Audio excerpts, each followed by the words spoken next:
Yo, so I decided to do my dog treats this time because he is very old and I'm really particular about what he eats. So I realized when I was buying him treats that they all have chemicals and stuff in them. So I make him his stuff now. He doesn't get anything purchased. So the base for all three flavors is a cup of flour and one egg. And then he has three different flavors that I give him. So I do peanut butter balls, applesauce moons, and pumpkin people. So the ingredients for peanut butter balls is 1 cup flour, 1 egg, 1/2 cup peanut butter, and then about 2 tablespoons of water. So that's one flavor. Next flavor, applesauce moons, the same base, 1 cup flour, 1 egg, and then I use 2 little pouches of applesauce or 1/2 cup of applesauce. No additional water because the applesauce is wet. You're going to need like another 1/4 to 1/2 cup of flour to make it work. The applesauce is very, very wet dough. And then the final flavor that I make him is the pumpkin people. So it's the same base, 1 cup flour, 1 egg, and then I do a 1/2 cup pumpkin, and it does not need any additional water or flour. It's actually perfect like that. So when you buy your add-in, your flavor, make sure your applesauce has nothing weird added to it. It is just purely apples, and sometimes they can add vitamin C, which is fine, but no salt, no extra sugar, no nothing. For the peanut butter, it cannot have xylitol. So I try to make sure that he's literally only eating peanuts, no added salt, sugar, nothing, no oil, no nothing. So he gets pure peanut butter if I can find it. There's sometimes has to be a little bit of oil, salt, sugar. So you just try to be careful getting the best peanut butter you can find. No xylitol, ever. And then for the pumpkin puree, I use 100% pure pumpkin in a can, and that's fine. So he really, really likes those. His favorite shape is the people shape. So I don't know what his favorite flavor is because he seems to like them all quite a bit. I'm assuming his favorite flavor is the peanut butter. They have so much smell. They smell wonderful. All of these, I think, smell pretty good. And I like to smell them every time I'm taking one out for him just to see what it smells like for him. So you make your dough, your base dough, roll it up, put out some flour on your cleaned work surface, and then I don't even use a rolling pin. I smush with my hands to make it flat, and I try to make it as thin as I can so that they're really, really crunchy for him, because crunchy is good for getting plaque off of his teeth. Don't do that if your dogs have tooth issues. Don't make it too crunchy. But he likes his stuff to be super crunchy. So I try to do it thin. But then I want a nice big cookie cutter so that it lasts him a moment. So I think the person is a really, really good shape. So the people shape, I was originally making him to replace milk bones. He used to have milk bones. Not anymore. And then he had something called a health bar. I don't remember what the hell that actually was, but now he has the moons instead of those. And then instead of just random training treats and stuff, it's peanut butter balls for if ever we do a thing with him. So, and I also home make his pill pockets, but that's not in this video. So use whatever cookie cutter your dog will want and for whatever size your dog is. So yeah. And then I take most of this batch and I put it in the freezer and it lasts for a good while.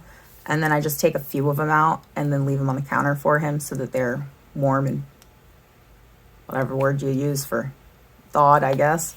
Thawed is a good word.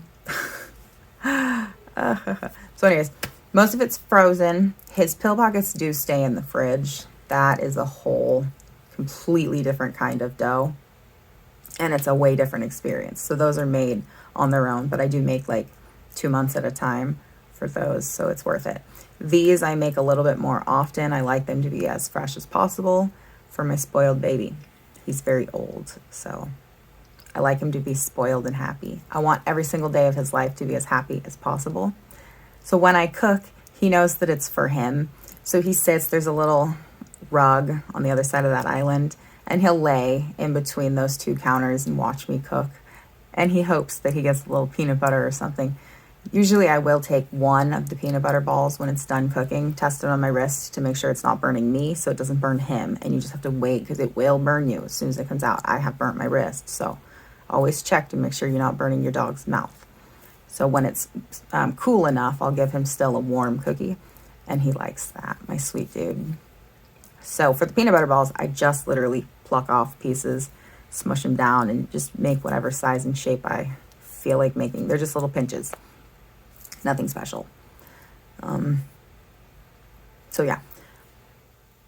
I forget. My train of thought just left. Ugh, completely left. So there's something else I was going to say, but I don't remember what.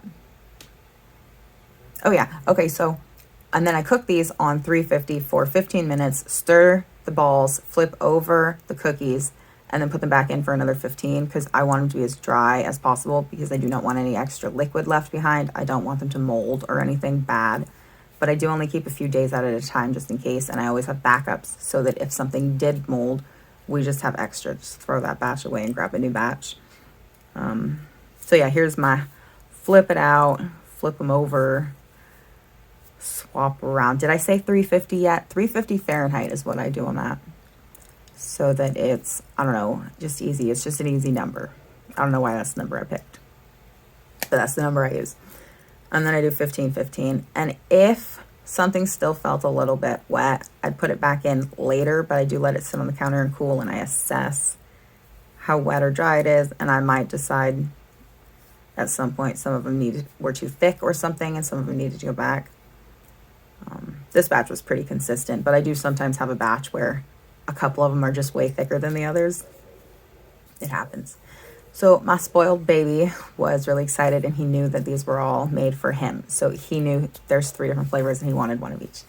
So I'm giving him his, what's this called, sampler plate here. He loves them. I can't tell though which his favorite is, but he obviously likes them a lot.